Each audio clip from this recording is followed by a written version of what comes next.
Welcome into DC On Screen. This is episode 275. Flash 308 Invasion is what we're getting super spoilery on this episode. I'm your host, David C. Robertson. This, my co-host, Jason Goss. Hello. To recap, the Dominators arrive and the Flash is pretty spooked. He runs over to Star City to recruit Oliver and company, then hurriedly engages the services of the Legends of Tomorrow. He and Cisco also pop over to Earth-38 to enlist Supergirl. Team assembled, he explains that aliens are both real and pretty vicious. The team commences training with their very own alien until Cisco finds Barry's message from the future.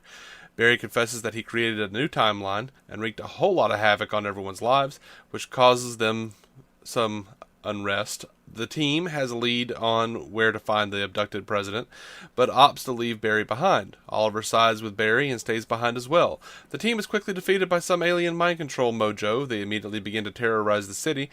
Oliver and Barry try to control the situation, but it's a lot against a little, until Wally goes rogue and shows up to incapacitate a few metas. Wally goes down pretty fast, but it's enough time for Oliver to distract everyone, while Barry tricks Supergirl into destroying the object that is controlling their minds. In the aftermath of the battle, all of the non-meta heroes are abducted. Wally wants to keep heroing, but Iris, Joe, and Barry are dead set against it. However, HR agrees to help the young speedster level up. That'll do that. Were you spoiled on it, or did you get to have... I didn't know they were doing this, so I got to have the wonderful experience when they flashed that hangar they were going to use to train. I didn't know it was going to be a hangar. I mean, it looked like a hangar. Well, they said it was a hangar, so it just... They at least gave it like a loose definition. But did they? I don't know. I got to look at it and go, oh, they have the Hall of Justice in this thing? Awesome. Yeah, it looked like they were going to... I mean, it was in the background. They were on the steps of the Hall of Justice, essentially. In that big poster thing they did a couple weeks ago. I didn't even look at the background of that thing. I literally, I saw the pieces of it, and it just kind of looked like like a courthouse-ish kind of thing. I didn't even look. It completely flew over my head. Didn't focus on it at all. But in promotional materials, it kept showing up, and on that rare T-shirt they're giving away with comicbook.com, this looks like the Hall of Justice. Was it like 5 T-shirts or something going out? Yeah, they're only giving away 5. Our buddy Jacob Raspberry over at Screensplosion said that every time it transitioned, he kept wanting to say, "Meanwhile, at the Hall of Justice." Right. And I did too. I mean... I just kept going dun dun dun dun dun dun. Okay, I agree, but that wasn't a problem for me. I kept going, awesome. Like, every time it transitioned, I was like, oh, that's good. That's good. Oh yeah, I mean, in my head, all that stuff was going on. Externally, all that was happening was I was going, big old grin. Yeah. Oh, well, Lina. Roland Smoker. Oh, go ahead. Roland, yeah, hit him up. No, Roland Smoker says the Flash is amazing. My one complaint is that Thea seemed a little too eager to jump into the fight. It's aliens, absolutely not. She's awesome. She wanted to do that. Isn't that out of a character for her at this time? Nah, it's not. I felt like they addressed she wants to fight aliens. Like, they even say, I thought you were tired. And she's like, dude, fucking aliens. Right.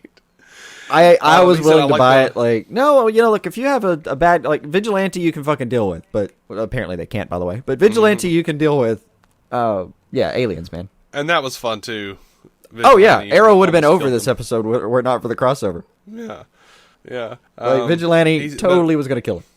Roland says, I like the mind-controlled superheroes leading to a mini-civil war. Also, I find HR hilarious. Yeah. Don't let me stop you there, B.A. Don't call me B.A. Yeah. And Christian Fuentes on Facebook said, that crossover was freaking amazing. It was the best part of my week. Had a smile on throughout. Yeah. I watched it again this morning. I got up early before we recorded to watch it again. Wow.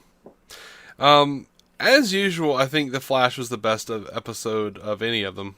I think it got... I don't know, man. Got to the core of it. Well, the only thing I didn't like about... and we'll talk... There's a similar thing I didn't like about Arrow, but the thing I didn't like about Flash was... mind control, kind of a... It's like my biggest problem with the Avengers movies is pretty much the mind... it's the only real qualm I have with the Avengers movies, the Avengers 1 and 2, I mean. Is there's a lot of mind control in there, guys.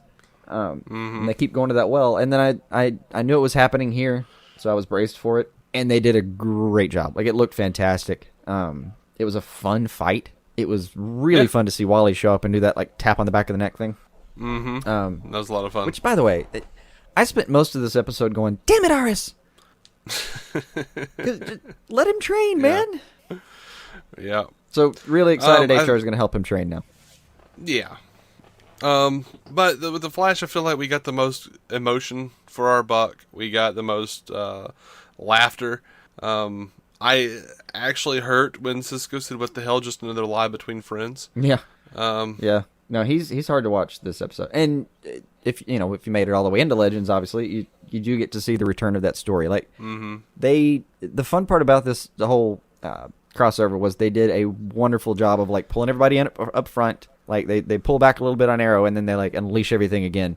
But like pulling everybody there together, dude. The little by the way, I don't know if it'll mean anything, but we know what Earth Supergirl's from now. Just to have a number. 38. Just to have a number. Why not?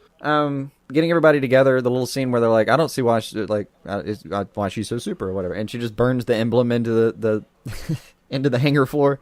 You couldn't have said it any better than Diggle said. Unflinchingly, like, with that scared look he uses every time he sees a Maida. I'm convinced. Though, I think my favorite line of the entire episode is Diggle saying, I've never done drugs. It was because I was afraid I'd see some weird stuff. I could have really enjoyed college. He's like, no, he puts it on nail on the head though. He's got like my life was somewhat normal before I met you. Oh no, it's I swear to God, Barry, my life was somewhat normal before I met you. Yeah. Then there was a lot of funny in there. Like Iris saying like, so Oliver Queen is the Green Arrow. Oh my God, he just got so much hotter. Yep, that was awesome. Another evil speedster to help you with? Well, maybe. We'll get to that. They had that little scene, though, where it's like, well, we should have a leader. Cisco nominates Oliver. Oliver's, I appreciate that, Cisco, but Flash, Barry brought us all together. And then he keeps trying to, like, they do that little almost hollaback thing, like Oliver's saying what to do, and then Barry's, like, saying it again. And even Sarah piping in with, like, are we just supposed to pretend we don't hear him? Yes. That was good. But my favorite part of the episode might be the look on Supergirl's face when she's just like floating in the air, impervious to everything they're trying to do. She's just like grinning at him like, she's God. she's like laughing. Yeah, she really is laughing at him. It's wonderful. But and then she really is kind of a badass. Yeah, I know, it's kind of hot. Yeah. Oh, Cisco telling Adam this thing is due for an update. Oh, hell yes. I want an entire episode of those two workshopping. I could easily watch that. Oh, and shortly after, Flash learns the fate of Snart. I cried when Ray told him that. Yeah. Oh man, I teared up. He died a hero. Heavy. No, he died a legend. Oh, it was rough. We're going up against aliens, and you want to tell them their lives have been affected by time travel? One sci-fi problem at a time. There. Yeah. That was great. I would be gone faster than humor in a Liam Neeson movie. Boom, boom. Yeah. Flash brought the funny, no doubt. And then, everything with Cisco, like, finding the message, having to tell the team, all of that was rough. It was a weird line, but I kind of loved it. On Oliver's little speech, like, when they do get left behind, and Barry goes to his little, the room with the newspaper and everything. And Oliver tells him, like, it's just a weird-looking newspaper article. Mm-hmm. I don't know what it was about that made me laugh. That made me laugh, and then he starts talking about his dad. I'm like, oh, I shouldn't have laughed. It was a very powerful little speech, though. And he tells him what he needs to be told. Though, it was like anyone would do that, man. Absolutely. And I got mad at Sarah too because she was like, "You know how hard it is for me to not alter events to bring my sister back. You try all the time. Like the first. Don't act all high and mighty."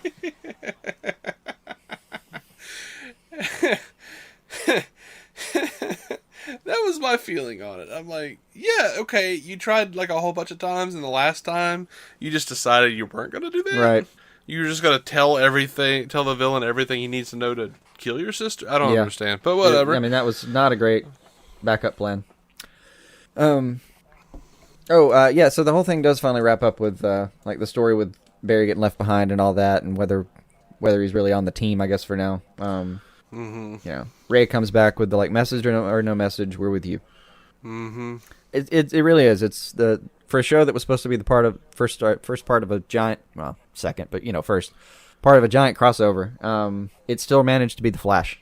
It had the heart, had the funny, had the spectacle, had all the parts in tow. Mm-hmm.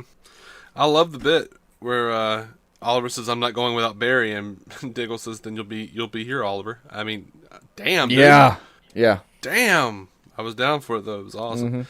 I was like, oh man, it's just rough. I hated Felicity saying "best team up ever." I just did. It was fine in the Sorry, theater. it was goofy. In the trailer. I mean, it was fine, but I thought it would feel more right.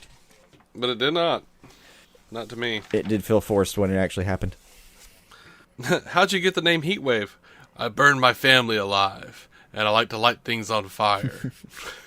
That's a colorful backstory. And Nick's not gonna call her Supergirl because it sounds dumb. What are you gonna call her? Skirt. Really? But you'll notice. And then the first thing that's happening. Yeah, first sign of trouble. Yeah. Supergirl, do something. Yeah. That was like a Homer Simpson moment if I've ever heard it. It was like, I'm not gonna call you that. That's dumb. I'm gonna call you Skirt. Oh, Supergirl, help!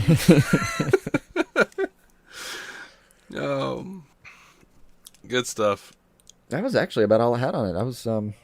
I ended up taking less notes than I thought I would because I really just enjoyed the hell out of this episode, and if I had just written down that was awesome. I would just have a page of notes that were just this scene fantastic. This scene fantastic. Yeah.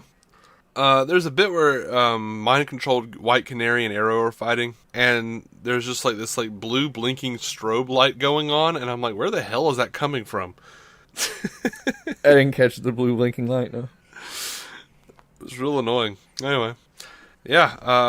I wonder what future Barry means by Flash can't be trusted at this point. That's interesting and weird. It is. And you know what that makes me? I am going to call it here. I think Savitar is Barry. Interesting. Another universe is Barry or future Barry? It doesn't matter. Either way, he's facing himself this season. Cool. I like it. I think that's what's happening. So I like it. It might be like a convergence of, his the very alternate timelines. It might be a Barry from, we never did see that Barry put up his hand. It might be a Barry from a stray timeline who got lost in the shuffle. It's kind of weird though. Like we're still short one Barry in that scene, and I don't know what they're gonna do with him now because we're so far into this version of time. Like, what are we gonna? I don't know. I don't know what's gonna happen with that. It might be that all of Barry's time remnants converged and made Savitar. That would be a neat thing. Yeah, they're tired of not existing. Mm-hmm. Who knows, man? It could be something really cool. Could be. Or not. I don't know. It's the Flash, so I'm assuming it will be. Yeah, I mean, it could even be Zoom that got taken away and escaped his weird time prison and came back, worse than ever. Mm-hmm. I doubt that. Oh, highly. We'd have heard about Sears being casted by now, but. Mm-hmm. I mean, but if you look at it thematically, this whole season has been about Barry versus Barry's choices. Yeah.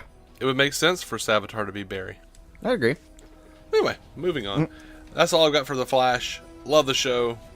We're going to be talking about Arrow 508. Invasion! You're going to hear a lot of invasion this week. We are DC On Screen. Thank you so much for listening. Keep some DC on your screen. We'll be right back.